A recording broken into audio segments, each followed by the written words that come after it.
मुझे ये कहना याद है, देखो खुदा, मुझे नहीं मालूम कि तू है या नहीं, मगर तुझे बता रहा हूँ कि मैं अपना लाइफस्टाइल नहीं छोड़ूंगा। मेरी जिंदगी बहुत अच्छी है। अगर तू मेरे लिए ये चाहता है तो तुझे मुझको दिखाना होगा। मेरा दिमाग खोपड़ी से बाहर निकल रहा था।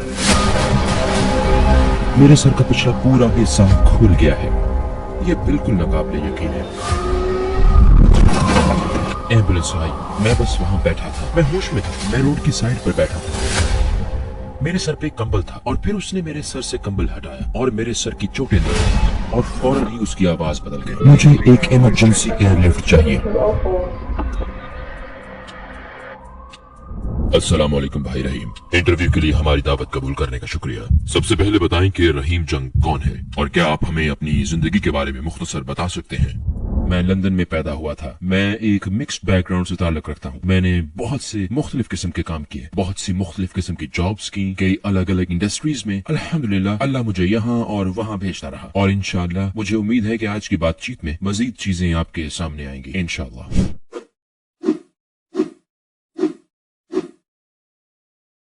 पहले आपकी जिंदगी कैसी थी? उन दिनों शायद मेरा किसी जात पर ईमान नहीं था। मेरी परवरिश मैं कहूंगा कि बहुत ही खुले जहन के माहौल में हुई। मेरे वालिद इस्लाम पर यकीन रखते थे, मगर वो रिवायती इस्लाम को नहीं मानते थे जैसे कि हम इसे समझते हैं, जिस तरह मैं अब इसे समझता हूँ। मेरी माँ मजहब से भरपूर नफरत करती थी। पहले उनकी शादी किसी आयरिश मर्द से हुई थी, फिर उन्हें तलाक हो गई और कैथोलिक मजहब में तलाक की इजाजत नहीं है, लिहाजा उन्हें खारिज कर दिया गया, कैथोलिक मजहब से निकाल दिया गया। फिर जब वो मेरे वालिद से मिली तो लोगों ने इस बात को कबूल नहीं किया। उन्होंने मजहबी लोगों को देखा और उनमें मुनाफिकत नजर आई। वालिदा ने उनको हमेशा दूसरों को सिखाने मगर खुद अमल न करने वाला पाया। तो हम ऐसे माहौल में बड़े हुए जहाँ घर में कोई हकीकी मजहब नहीं था। हमें बस अपना किरदार अच्छा बनाना, मामला अच्छे रखना, तौर तरीके अच्छे बनाना सिखाया जाता था, मगर मजहब की कोई अहमियत नहीं थी। और अगर मैं अब उस वक्त सोचूं तो शायद मुझे कभी कभी शक पैदा होता था कि खुदा है भी या नहीं, या कोई मजहब है या इस तरह की कोई चीज है या नहीं। और मेरा ये यकीनी ईमान नहीं था कि हमें किसी अकीदे को मानने की जरूरत है। तो क्या आप हमें अपनी जवानी के जमाने के बारे में बताएंगे?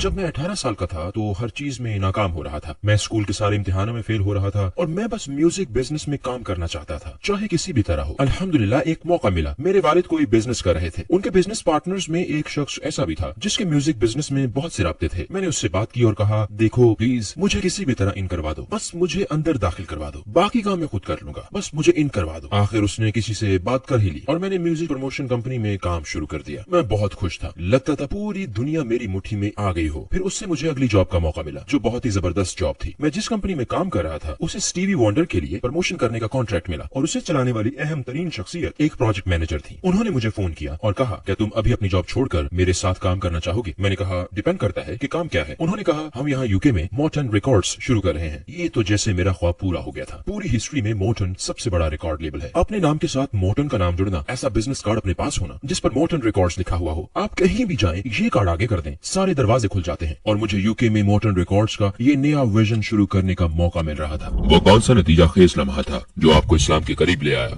मेरे ख्याल में मेरे लिए एक नतीजा खेज लम्हा वो था जब मैं एक पार्टी में था। इस बड़ी पार्टी में म्यूजिक, लोग और सब कुछ था और मेरे अंकल वो हाल ही में मजहबी बने थे और वो माह रमजान था। मुझे ये भी नहीं पता था कि ये रमजान है। वो आए और उन्होंने पार्टी हॉल के दरवाजे पर दस्तक दी। उन्हें मालूम था कि मैं अंदर हूँ। उन्होंने मुझे बुलाया और कहा, मैं चाहता हूँ कि आज रात तुम मस्जिद चलो। मैंने कहा, मैं यहाँ अपने दोस्तों के साथ हूँ, आपको तो पता है अंकल, प्लीज किसी और दिन। मगर उन्होंने कहा, नहीं आज रात। मैंने फिर कहा, मैं नहीं जा सकता। उन्होंने कहा, मैं बहस नहीं कर रहा, मैं तुम्हें बता रहा हूँ। और मुझे नहीं पता था कि ये लैलतुल कदर है। वो मुझे इलाके की मस्जिद में ले गए। इस वक्त मैं मोटन रिकॉर्ड्स में था और उस वक्त मैं कहूंगा कि मेरी जिंदगी मेरी उम्मीदों से ज्यादा बेहतर गुजर रही थी। और मुझे कुनूत में दुआ का होना याद है। मैं उसमें शामिल नहीं हो रहा था। मैं मस्जिद के आखिरी सिरे पर बैठा था और मुझे पावर महसूस हुई।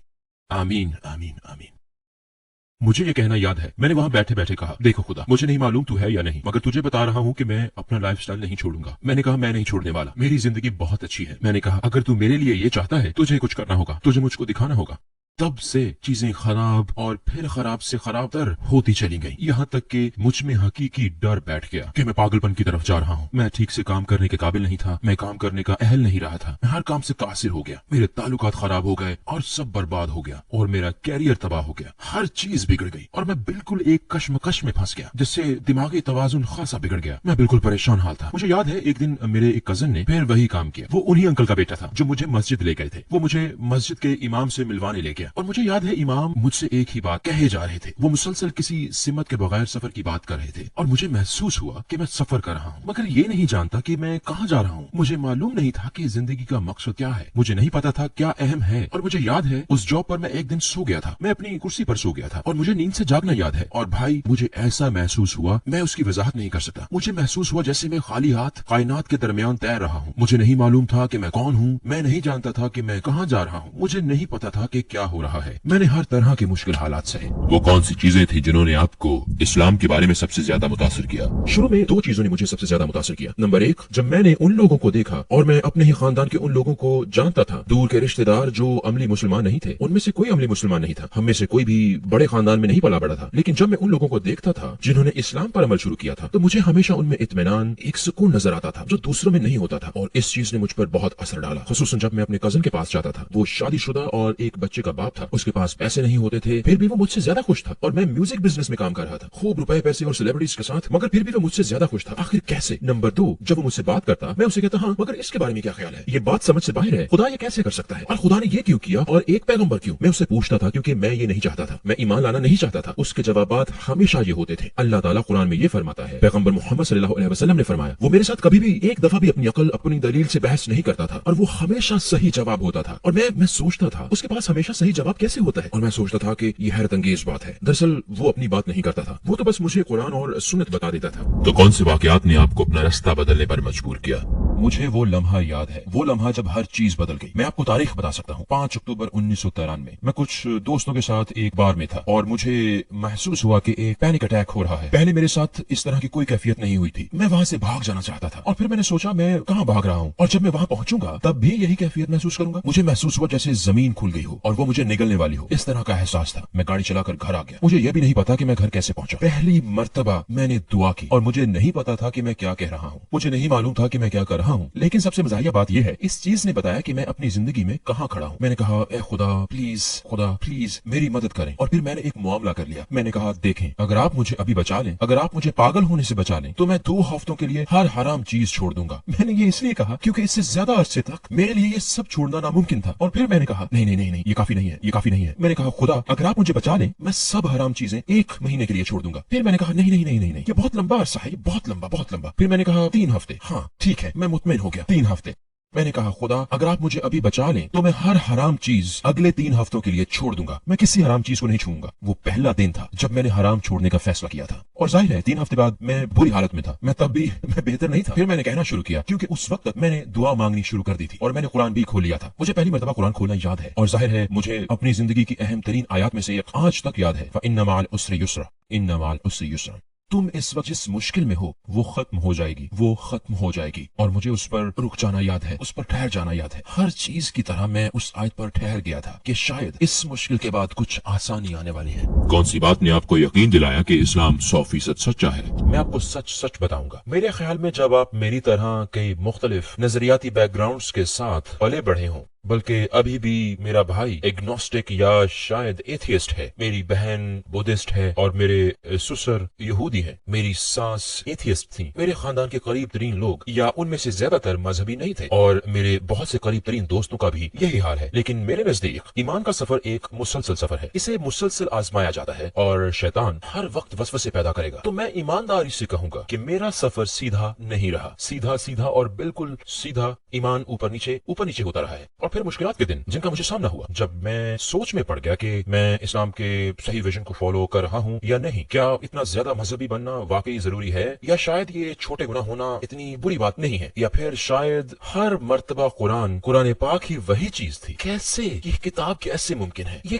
کیسے ہو سکتا ہے ہم اس معجزے کو اپنے ہاتھوں میں اٹھا سکیں؟ یہ کیسے ممکن ہے کہ پیغمبر محمد صلی اللہ علیہ وسلم کو سب معلوم تھا، وہ پڑھ نہیں سکتے تھے، وہ لکھ نہیں سکتے تھے، ان کی کوئی تعلیم نہیں تھی. یہ کیسے ممکن ہے کہ انہوں نے ایسی چیزوں کی پیش گوئی کی جو کئی دہائیوں اور صدیوں کے بعد سچ ثابت ہوئی؟ آخر یہ کیسے ممکن ہے؟ تو میرے لیے ہمیشہ مجھے واپس لانے والی چیز بلا شبہ قرآن ہے. اور ہم قرآن کے بارے میں جتنا زیادہ جانتے ہیں اتنا ہی ہمیں سائنس اور میتھس اور کمپیوٹرز کا علم حاصل ہوتا ہے. ہم جتنا زیادہ اس کا تجزیہ کرتے ہیں اتنا ہی بڑا معجزہ بن کر سامنے آتا ہے. تو جب بھی شیطان آئے तो मैं ये कहता हूँ, आऊज़ु बिल्लाहि मिनश शैतानिर रजीम। एक परहेजगार मुसलमान बनते हुए आपको आखिरी चीज कौन सी छोड़नी पड़ी? वाकई ये वो वक्त था जब मैंने अपना रिश्ता छोड़ने का फैसला किया। वो रिश्ता जो अपनायत का था, घर जाना और अपने वालिदैन के साथ रहना, वो फैसला कुन लम्हा था। क्योंकि तब मैं नमाज पढ़ता था, रोजे रख रहा था, मुझे ज्यादातर हराम चीजें छोड़नी पड़ी, लेकिन मेरा रिश्ता कायम था। और मुझे वो कहना याद है कि मैं नहीं कर सकता, मैं सुबह जाकर फजर पढ़ना और दोबारा सोना ये नहीं कर सकता, मैं अब मजीद ये सब नहीं कर सकता। मेरे दिमाग में ये नियॉन साइन पोस्ट्स की तरह था जिस पर लिखा था कि तुम ये नहीं कर सकते और ये नहीं कर सकते, मगर मैं फिर भी ये कर रहा था। लेकिन मैं यही महसूस कर रहा था कि ये लिखा हुआ बहुत वाज़ेह है और मैं इसे ना देखने की कोशिश कर रहा था, लेकिन ये मेरे लिए बहुत वाज़ेह था। अब मैं इस्लाम के अंदर अपना रास्ता तलाश करने के लिए 100% पुरअज़म था। अब कोई हराम नहीं, बिल्कुल नहीं, मुझे ये चीजें छोड़नी पड़ी और मेरे लिए ये फैसला कुन लम्हा था। इस सब के बारे में आपकी फैमिली और करीबी सर्कल का क्या रद्द-ए-अमल था? ओह, मेरे वालिद को परेशानी हो गई थी। वो इस्लाम के बारे में फिक्रमंद नहीं थे, मगर उन्हें ये फिक्र हो गई थी कि मैं इंतहा पसंद बन रहा हूँ। मेरी वालिदा के लिए ये बहुत ही बड़ी बात थी, बहुत ज्यादा बड़ी बात, और इसने कई सालों तक हमारे ताल्लुक को मुतासिर किया। मेरी वालिदा को वाकई सदमा पहुंचा था। उन्हें मजहबी लोगों से मिले तजुर्बे से सदमा हुआ था, ख्वाह वो मुसलमान हो, ईसाई हो या कुछ और। उन्हें मजहबी अफराद से धचका पहुंचा था, और जब वो मुसलमानों से मिलती थी तो अक्सर उनका रवैया उनके साथ काफी जारहाना होता था, और वो बहुत अपसेट हो गई थी। वो मुझ पर चीखती थी, वो मुझे कहती थी कि मैं पागल हो गया हूँ, कि मैं अपनी जिंदगी के कमजोर दौर से गुजर रहा हूँ और लोग मुझसे फायदा उठा रहे हैं। और जब वो मुझे नमाज पढ़ता देखती तो हमेशा अपसेट हो जाती थी, यहाँ तक कि अगर वो मुझे किसी को अस्सलाम वालेकुम कहता सुन लेती तो कहती, खुदाया तुम अहमक हो गए हो। वो लंबे अरसे तक बहुत अपसेट रही। तो आपका अपनी वालिदा के साथ रिश्ता कैसा रहा? क्या उन्होंने अपना ख्याल बदला और वक्त गुजरने के साथ साथ इस्लाम के करीब आई? ये मेरी जिंदगी के सबसे बड़े मौजज़ों में से एक है। मेरी वालिदा के दिल में हमेशा से ये एक बात रहती थी जो मजहब के खिलाफ थी, जो ईमान के खिलाफ थी, जो मजहबी लोगों के खिलाफ थी, और उसमें कोई तब्दीली नहीं आई। हत्ता कि 15 साल बाद तक भी अगर मैं नमाज पढ़ रहा होता तो वो आगे से गुजरती। बस यही रद्द-ए-अमल था उनका। लेकिन वो बीमार हो गई, बीमारी भी कैंसर की। उन्हें कैंसर हो गया था और ये बस एक इत्तेफाक था, ये बिल्कुल एक इत्तेफाक था। मैं अस्पताल में मिलने गया और वहाँ बस वो थी और मैं था। जब डॉक्टर बुरी खबर लेकर आया था, वो आया, उसने उनका हाथ थामा और कहा, मेरे पास एक बुरी खबर है। इस तरह की बात की थी और वो बस उसकी तरफ देख रही थी। उन्होंने सिर्फ इतना कहा, कितना वक्त है? उसने जवाब दिया, ये कहना मुश्किल है। और मैं वहाँ बैठा था तो मेरे ख्याल में हम महीनों के बजाय हफ्तों की बात कर रहे थे। ये बहुत अफसोसनाक बात थी। मैं अपनी माँ को ये नहीं कह सकता अल्लाह आपको माफ फरमाए। मैं अपनी माँ को ये नहीं कह सका कि अगली जिंदगी अल्हम्दुलिल्लाह। मैं अपनी माँ को नहीं कह सकता अल्लाह आपके सब्र पर आपको अजर देगा। मैं कुछ नहीं कह सकता क्योंकि वो ईमान नहीं रखती। तो फिर मैं क्या कहूँ? मैंने उनसे कहा, हमारी एक मजहबी रिवायत है जिसमें हमारा यकीन है कि हम सब मुसाफिर हैं। मैंने कहा, इस जिंदगी में हम सब एक दरख्त के नीचे बैठकर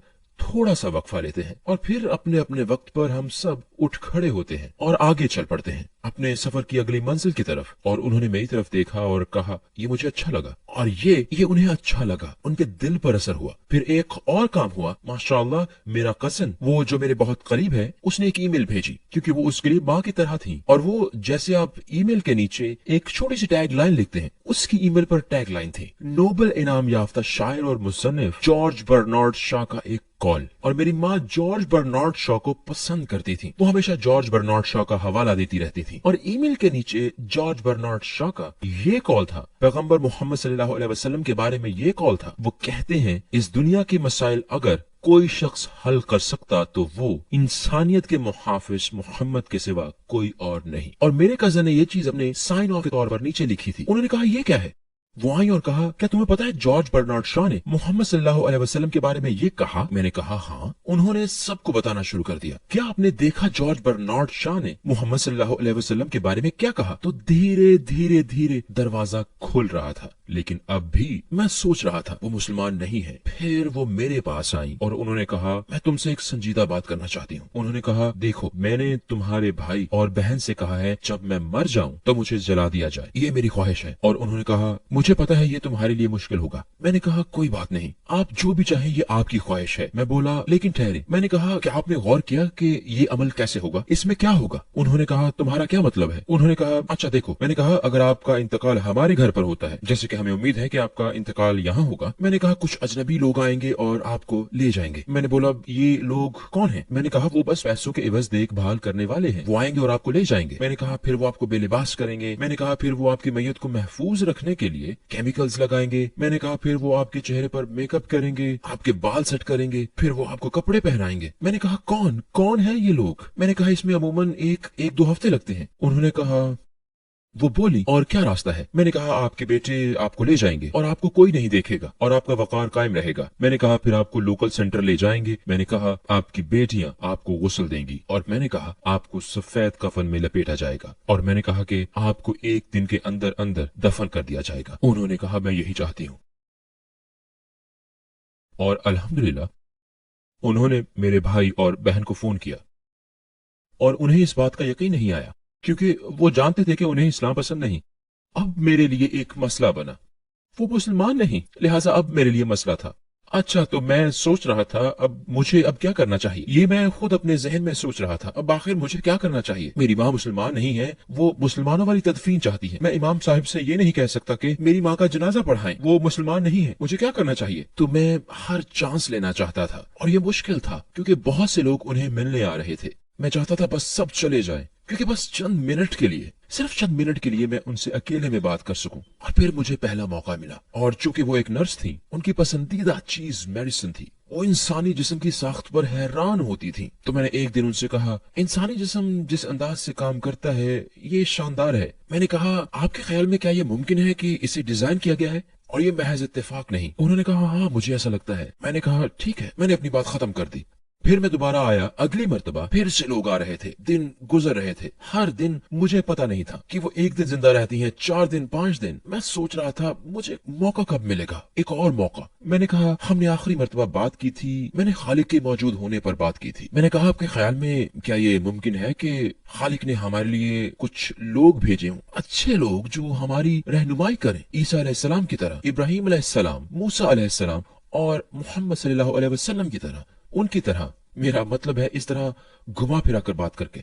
मैं बहुत डरा हुआ था कि वो कहेंगी नहीं नहीं नहीं। उन्होंने कहा हाँ मेरा ख्याल है ये मुमकिन है। अब मेरे मन में आया ये काफी है क्योंकि मुझे डर था अगर मैं उनसे कहूँ कलमा शहादत पढ़ें तो वो कहेंगी क्या मैं ये नहीं पढ़ूंगी और फिर मैं फंस जाऊंगा। मैंने दिल में सोचा ये काफी है, अल्हम्दुलिल्लाह मैं इमाम साहब को बताऊंगा। उन्होंने कहा है कि मैं अल्लाह को मानती हूँ और ये कि मोहम्मद सल्लल्लाहु अलैहि वसल्लम को मानती हूँ, अल्हम्दुलिल्लाह ये काफी है, हम उन्हें दफन कर सकते हैं। तो मैं नीचे आया और मैंने अपने बेटे और बीवी को बताया। मैंने कहा अल्हम्दुलिल्लाह। उन्होंने कहा कि वो अल्लाह को मानती है, उन्होंने कहा कि वो पैगम्बरों को मानती है, ये काफी है। मेरा बेटा उसने कहा ये काफी नहीं, ये काफी नहीं। मैंने कहा ठहरो। उसने कहा मुझे जाकर बात करने दे। मैंने कहा नहीं नहीं, क्योंकि अगर उन्होंने ना कर दी तो फिर हम फंस जाएंगे। वो ऊपर गया, मुझे लगा जैसे वो 5 घंटे से ऊपर गया हुआ है। मैं दाएं से बाएं वॉक कर रहा था और फिर वो वापस आया और मुझे नहीं पता कि वो कितनी देर ऊपर रहा। मैंने कहा क्या हुआ? उसने कहा कोई मसला नहीं, उन्होंने कलमा शहादत पढ़ लिया। अल्लाहू अकबर। तो माशाअल्लाह उन्होंने अरबी में कलमा शहादत पढ़ा। अल्हम्दुलिल्लाह ये मेरी जिंदगी का सबसे बड़ा मौजज़ा है और वो मुसलमानों के कब्रिस्तान में दफन है। अल्हम्दुलिल्लाह अल्हम्दुलिल्लाह। अस्सलाम वालेकुम भाई और बहनों, हमने देखा है कि हमारे 80% नाजरीन बाशुमूल इस वीडियो के ने हमारे चैनल को सब्सक्राइब नहीं किया है। जैसा कि आप जानते हैं हम एक गैर मुनाफा बख्श तंजीम है और हमने अपनी वीडियोस पर एड्स बंद रखी हैं। लिहाजा हम सिर्फ इसलिए कह रहे हैं ताकि सच्चाई को फैलाया जाए। ये एक छोटा सा अमल लग सकता है लेकिन इंशाल्लाह ये बहुत से लोगों के लिए रहनुमाई का जरिया होगा। आइए अब सब्सक्राइब बटन पर क्लिक करें और एक साथ चलें अब्दियत की तरफ। इस्लाम पर अमल करने के बाद आपको सबसे बड़े कौन से चैलेंज का सामना था?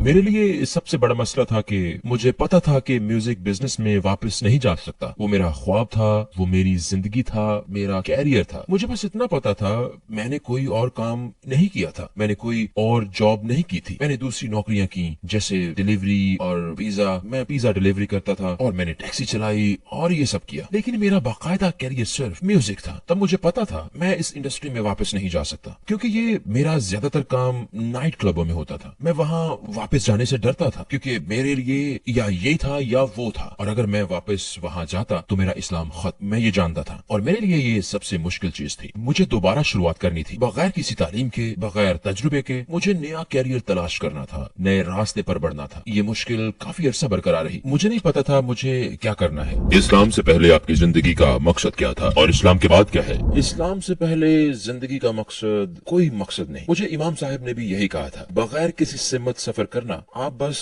सिर्फ थे, आप एक जानवर की तरह होते हैं। जानवर क्या करते हैं? जब जानवर भूख महसूस करते हैं तो खाते हैं। जानवर को बाथरूम की हाजत होती है, वो बाथरूम करता है। जानवर को डर लगता है तो वो डरता है। जानवर को गुस्सा आता है तो वो शोर मचाता है, बस अपने नफ्स की मानता है, बस अपनी ख्वाहिशात के पीछे दौड़ता है। एक जानवर बस ये कुछ करता है। अल्हम्दुलिल्लाह, अल्लाह ने उन्हें ऐसा ही बनाया है, कोई मसला नहीं। बगैर हिदायत के हम यही कुछ करते हैं। हम हर नई चीज से मुतासिर होते हैं और वैसा करते हैं। मैं भी अपनी जिंदगी में यही कुछ कर रहा था, खुशियों के पीछे दौड़ रहा था। लुत्फ हासिल करना, अपने माहौल के मुताबिक चलना, मेरा मतलब है अपने साथ वालों की तरह करना। अल्हम्दुलिल्लाह, इस्लाम के साथ आपका नुक्ता नजर दायमी होता है। ये मुझे हर चीज का तरीका सिखाता है। मैं बाथरूम जाता हूँ तो मेरा एक मकसद होता है। मैं अपने टेबल के सामने बैठता हूँ तो मेरा एक मकसद होता है। क्या मैं सलीके से बैठ रहा हूँ? क्या मैं किसी को डिस्टर्ब तो नहीं कर रहा? क्या मैं दाएं हाथ से खाना खा रहा हूँ? आपका एक मकसद और एक सिमत होती है जो आपके नफ्स की तरफ से नहीं होती, बल्कि अल्लाह की तरफ से हिदायत पर मबनी और मुतय्यन होती है। क्या आपने कोई गैर मामूली वाकया नोट किया जहां आपने महसूस किया हो कि अल्लाह ताला से आपका खास ताल्लुक है, खास तौर पर उसकी तरफ से तहफ्फुज के हवाले से? अपनी मुंतखब करदा चीजों से नहीं, अल्लाह की हिदायत से। अल्हम्दुलिल्लाह, मेरी खुशकिस्मती है कि मैंने बहुत सी मुस्लिम चैरिटीज के साथ काम किया। मैंने हमेशा सदके के मौजज़े देखे हैं। मैं एक चैरिटी डिनर पर था और इस डिनर पर एक खास मकसद के लिए चंदा जमा किया जा रहा था। मैं आपको बताऊंगा कि वो मकसद क्या था। मेरा इरादा था कुछ रकम अतिया करने का, और मैं कुछ रकम अतिया करने के लिए तैयारी करके आया था, और मुझे मालूम था कि ये एक चैरिटी डिनर है। मैंने अपनी बीवी से कहा, देखो ये एक बड़ी मुनफरिद चीज है, सोचो हम एक शख्स को बचाएंगे। दरअसल इतनी रकम से हम सिर्फ एक को बचाएंगे। और मैंने कहा थोड़ा ज्यादा देते हैं। उसने कहा ठीक है ज्यादा दे दो। जितनी रकम देने का हमारा इरादा था हमने उसका 6 गुना दिया। कुछ दिन बाद मैं एक ट्रिप पर जा रहा था। हम न्यूजीलैंड और ऑस्ट्रेलिया में कुछ वीडियोस बना रहे थे और कुछ चैरिटी का काम कर रहे थे। न्यूजीलैंड में वापसी पर हमारे पास एक इजाफी दिन था जिस पर हम घूमने निकले और खूबसूरत गारों को देखने गए। उन्हें मावरी गारें कहते हैं। हम वहां से वापस आ रहे थे कि एक हादसा पेश आया। गाड़ी का दरवाजा खुल गया और मैं उड़ता हुआ कार के दरवाजे से बाहर जा गिरा। गाड़ी 100 किलोमीटर फी घंटा की रफ्तार पर थी और मैं सीधा सर के बल जमीन पर गिरा था। मेरा दिमाग मेरी खोपड़ी से बाहर आ रहा था। मेरे सर का पिछला हिस्सा खुला हुआ था। ये नाकाबिले यकीन था क्योंकि मेरा सर जमीन पर कई बार लगा। मेरा सर लगता गया। मुझे याद है जब नर्स आई, जब एम्बुलेंस आई, मैं वहां बैठा हुआ था। मैं होश में था। मैं रोड की एक साइड पर बैठा हुआ था। मेरे सर पर एक कंबल था और मुझे याद है उसने सबसे पहले मेरी कमर से कंबल उठाया। मेरी कमर की सारी जिल्द गायब थी और उसके तासुरात जैसा कि नर्सों के होते हैं, वो जज्बात पर काबू पाने की कोशिश कर रही थी। उसने कहा ये ठीक हो जाएगा और फिर उसने मेरे सर से कंबल उठाया और उसने मेरे सर की चोटें देखी तो फौरन ही उसकी आवाज बदल गई और उसने कहा मुझे इमरजेंसी एयरलिफ्ट चाहिए, हमें अभी हेलीकॉप्टर एयरलिफ्ट चाहिए। रोड की साइड पर यहाँ सर की शदीद चोट है, मुझे अभी इमरजेंसी एयरलिफ्ट चाहिए। और उन्होंने एक हेलीकॉप्टर भेजा और मुझे हेलीकॉप्टर के जरिए ले जाया गया। हादसे के वक्त से लेकर अब तक अल्लाह जानता है मैं पुरसकून था। मेरा दिल मुतमिन था।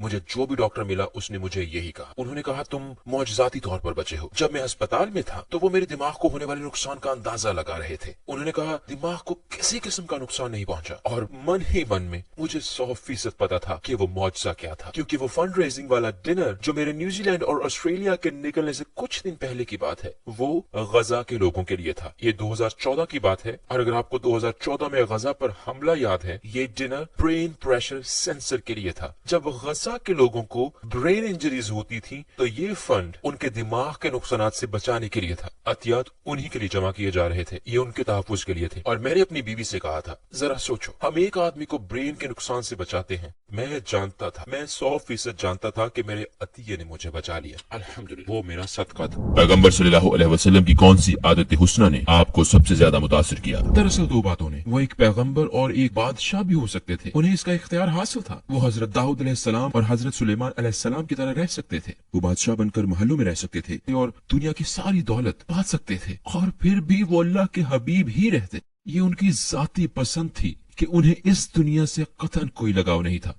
उनके पास जो कुछ था वो उन्होंने बांट दिया। अल्लाह के रसूल सल्लल्लाहु अलैहि वसल्लम ने गरीब रहने की दुआ की, मस्कीनों के साथ रहना पसंद किया और उन्होंने फरमाया मैं इस दुनिया में उनके साथ रहूंगा और आखिरत में भी उनके साथ रहूंगा। सुभान अल्लाह, कैसा किरदार है, कोई उन जैसा कैसे हो सकता है। सुभान अल्लाह। और मुझे माफ कीजिएगा, और उनकी रहमत, उनकी शफकत, उनका रहम, ये कैसे मुमकिन है कि एक आदमी जो आप पर कचरा फेंकता है और आप उसके लिए परेशान हो, आप उसकी तंदुरुस्ती के लिए परेशान हो। औरत कचरा फेंक रही है और आप उसकी वेलफेयर, उसकी तंदुरुस्ती के बारे में फिक्रमंद हैं। एक इंसान के दिल में ये कैसे मुमकिन है? रहमत का ये आलम, जज्बात का ये आलम, ये कैसे मुमकिन है कि जब आपके इंतहाई अजीज रिश्तेदार, वो लोग जो आपके बहुत करीब हों, आपके बेहतरीन दोस्तों पर तशद्दुद किया गया और कत्ल कर दिया गया, ये कैसे मुमकिन है? आप इंतकाम नहीं लेना चाहते और आप सबको माफ कर देते हैं। सुभान अल्लाह, रहमत का क्या आलम है, उनके दिल की नरमी का आलम। सुभान अल्लाह। आप इस वक्त किस किस्म के प्रोजेक्ट कर रहे हैं? जैसा कि मैंने कहा, अल्लाह ने मुझ पर बड़ा करम किया है। मैं इस वक्त मुतादिद चैरिटीज के साथ काम कर रहा हूँ। मैं